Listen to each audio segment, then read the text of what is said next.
안녕하세요. 김성윤입니다. 4번 챕터에서는 이제 드론의 장치에 대해서 알아볼 건데요. 드론의 구성 요소는 이제 크게 조종기, 기체, 배터리 이렇게 세 가지로 나눠져 있고요. 좀 더 이제 세부적으로 하자면 기체에는 카메라와 짐벌 등이 부착되어 있는 걸 알 수가 있어요. 짐벌의 기능에 대해서 말씀드릴 건데 당연히 알고 계시겠지만 짐벌은 자이로 센서와 가속도 센서를 이용하여 드론의 움직임에도 카메라 수평을 유지시켜서 흔들림 없고 안정적인 고화질의 영상을 촬영하기 위해서 쓰는 거고요.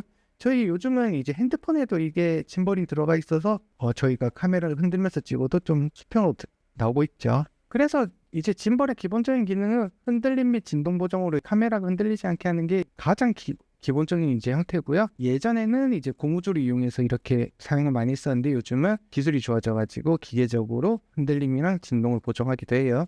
수평 유지 및 기울기 보정은 기체를 아무리 기울여도 카메라가 정면을 바라보게끔 하는 걸 수평 유지 및 기울기 보정이고요. 촬영 안정화는 기계식 축과 전자식 보정을 결합해서 드론의 움직임과 무관하게 이제 안정적인 화면을 담아내는 이런 기능들이 있어요. 실시간 영상 처리 및 객체 추적은 뭐냐면 이제 저희가 다이얼을 돌리면 카메라만 따로 움직이죠. 이걸 따로 돌려가지고 기체가 보는 방향이 아닌 다른 방향도 이렇게 추적을 할 수 있다고 생각하시면 돼요. 자, 다음 매빅3 프로의 카메라에 대한 내용인데 여기 내용이 되게 여러 가지 있어요. 이게 카메라에 관심이 많으신 분들은 보면 와 스펙 좋다 이렇게 하실 텐데 잘 모르시는 분들은 이제 글자만 많은 거잖아요. 기본적으로 아주 쉽게 설명하자면 4K, 8K도 찍을 수 있는 카메라다. 고성능의 카메라가 이제 달려있다라고 생각하시면 되고요. 여기서 세부적인 이제 옵션을 조정해서 원하는 이 이쁘장한 풍경을 이제 찍으실 수 있다라고 생각하시면 돼요. 그래서 이 카메라는 고정된 게 아니기 때문에 자신이 필요한 스펙을 보면서 이제 하시면 될 것 같아요.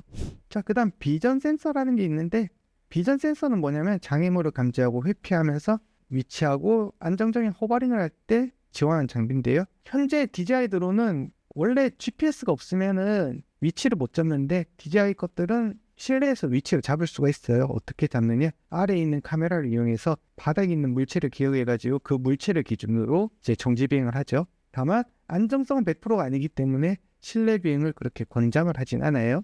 자, 그 다음 드론의 GPS에 대해서 말해볼 건데요. 위성 신호를 이용해서 드론의 위치를 정확하게 파악하고 이를 바탕으로 자율비행, 제자리 오버링, 자동 복귀, 길 안내, 불시시 위치 추적 등 이제 여러 가지가 작동이 되는데 이 신호가 있어야지 드론이 비상시에 페이스세이프가 걸리더라도 자동으로 착륙을 할 수가 있고요. 또한 저희가 이륙했을 때 아주 편안하게 비행할 수 있고 많은 기능을 GPS 신호를 이용해서 이제 사용하고 있어요. 그래서 GPS 신호가 약하거나 없을 때 비행을 안 하시는 걸 추천하고 있어요. 보통은 여기 보시면은 GPS 위성 신호 26개가 잡혔죠.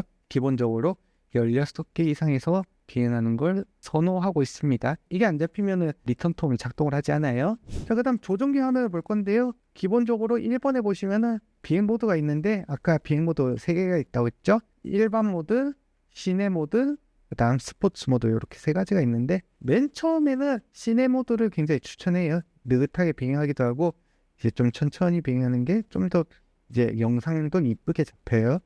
그 다음에 2번에 시스템 상태 표시줄이 있는데 여기 같은 경우에는 이것만 알아보시면 돼요. 여기에는 모든 기체 정보가 계속 알려주지만 이제 우리가 반드시 알아야 될 거, 여기에 녹색이 들어오고 정상적으로 이륙 가능하고 이런 상태라는 걸 알 수 있게 녹색이 들어와야지만 비행을 하면 된다. 이렇게 생각하시면 되게 편해요. 다만 실내에서 비행하면 주황색이지만 비행을 할 수 있는데 이제 그거는 GPS 없이 아까 비전 센서로만 비행을 하는 거고 안전에 약간 위험은 있다라는 거 꼭 기억하시면 돼요. 그 다음 3분 보시면 이제 배터리 정보가 나오는데 배터리 정보 보시면은 86이라고 나와 있는 건 배터리 잔량을 퍼센트로 표시를 해준 거고요. 옆에 있는 시간은 비행 시간을 이제 분과 초로 이제 설명을 해준 거예요.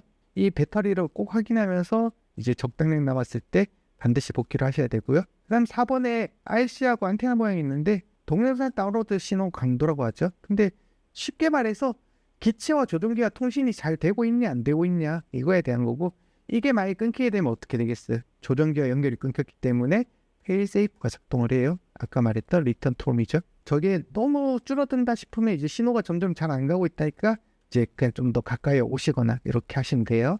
5번 보시면은 비전 시스템 상태가 나오는데 이거는 비전 시스템이 이제 정상적으로 작동하는지 안 하는지에 대해서 나오는 거고요. 이게 이제 표시가 정확히 떠야지만 이제 센서들이 안전을 위해서 물체가 다가오면 멈춘다거나 이런 식으로 작동을 해주고요. 스포츠 모드를 키면 이게 당연히 꺼지기 때문에 작동을 하지 않아요. 그 다음에 6번에 보면 위성이 26개가 있다고 나온 건데 GPS 상태니까 요거 개수 꼭 확인하시고요. 7번에 보시면은 설정 버튼이에요. 저희 뭐 핸드폰도 설정 버튼 점점점 이렇게 돼 있잖아요. 그것처럼 이제 설정을 여러 가지 할 수가 있는데 열어보시면은 되게 여러 가지가 나와요. 자, 그 다음 8번 촬영 모드인데 이거는 그래도 자주 쓰시게 될 거예요. 이제 기본적으로 사진을 찍고 싶으면은 사진기 모양을 하셔야 되고요. 동영상 찍고 싶으면 캠코더 모양을 하셔야 돼요. 이 두 가지가 이제 자주 왔다 갔다 하시는 걸 거고요. 자, 그 다음에 별 모양이 있는 이거는 마스터 셋이라고 하는데 이제 피사체를 드래그해서 선택하는 기능이 있고요. 여기 사람 보이시죠? 여기 사람에 드래그를 하면은 이 사람을 이제 따라가는 이런 것들을 이제 사용하실 수가 있어요. 그 퀵샷은 어떤 패턴을 저장해 놓고 그 패턴에 따라서 이제 촬영을 해주는 건데 이제 여러 가지가 있는데 멀어지면서 찍어준다거나 수직 상승 아니면 회전을 하면서 찍어주는 등 이제 되게 이쁘장한 영상을 패턴대로 이제 하면서 이제 찍어주는 역할을 하고 있어요. 파노라마는 스피어, 그 다음에 와이드, 그 다음에 360도 등 여러 가지 각도로 사진을 찍은 다음에 하나의 사진을 합쳐서 늘어진 사진을 볼 수 있는 걸 파노라마 기능이라고 하고 있어요. 자, 9번에 카메라 스위치랑 이제 포커스 버튼이 있고요. 10번에는 이제 셔터 버튼인데 조종기에도 셔터 버튼이 있지만 화면에도 셔터 버튼이 있어가지고 촬영이나 녹화를 이 버튼을 눌러서 하실 수 있어요. 11번은 재생 버튼인데 지금까지 저장된 화면을 바로 실시간으로 볼 수가 있고요. 대신에 고화질이 아닌 실시간으로 보는 화질이기 때문에 화질이 조금 떨어질 수 있다는 점 확인하시면 되고요. 자, 그 다음 배터리 관리 주의사항이 있는데요. 두 번의 사고는 대부분 배터리에서 많이 나요.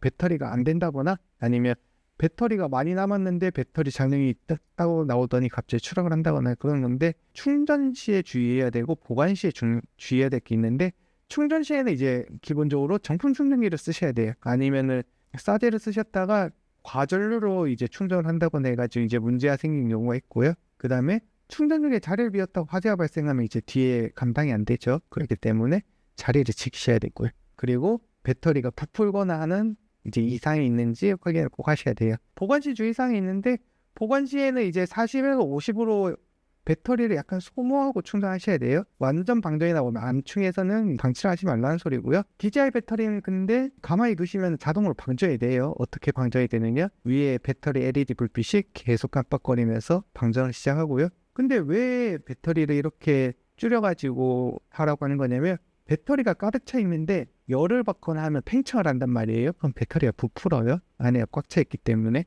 반대로 너무 추우면은 안에 전해질이 얼어버려서 영구적으로 죽어버리기 때문에 배터리 성능이 떨어져서 기본적으로 40-50% 유지하라고 하는 거고요. 적정 온도 보관인데 적정 온도 이제 22에서 28도 약간 서늘하고 건조하고 오시면 그늘지고 오시면 다 괜찮다는 소리예요. 그리고 반드시 분리해서 보관하시고요. 습기 및 충격을 주시면 안 돼요. 충격 주면 바로 불납니다. 자, 그럼 여기까지 하고 다음 시간에 뵙겠습니다. 감사합니다.